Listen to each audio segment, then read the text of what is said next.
শুভেন্দু অধিকারী বিরোধী দলনেতা এবং বিজেপি নেতারা চূড়ান্ত হতাশাগ্রস্ত অবসাদগ্রস্ত রাজনীতি করছেন। তারা এক একটা নির্বাচন এলে এক এক রকম হুমকি দেন। একবার দেন দিল্লির নির্বাচন কমিশন ভোট করবে, এবার দেখব, করেছে, ওরা হেরেছে। সেন্ট্রাল ফোর্স দিয়ে ভোট করাবো, করিয়েছে, হেরেছে। এবার ভোটার লিস্টটাকে কারচুপি করার নানা চেষ্টা, যেটা মহারাষ্ট্র দিল্লিতে করেছে, মমতা ব্যানার্জি ধরে ফেলেছেন। পশ্চিমবঙ্গের সেটা আপত্তি উঠেছে।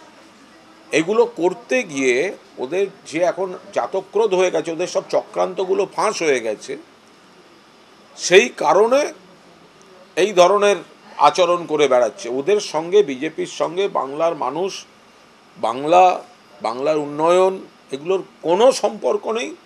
এখন এইসব বেসলেস নাটক করে বেড়াচ্ছে।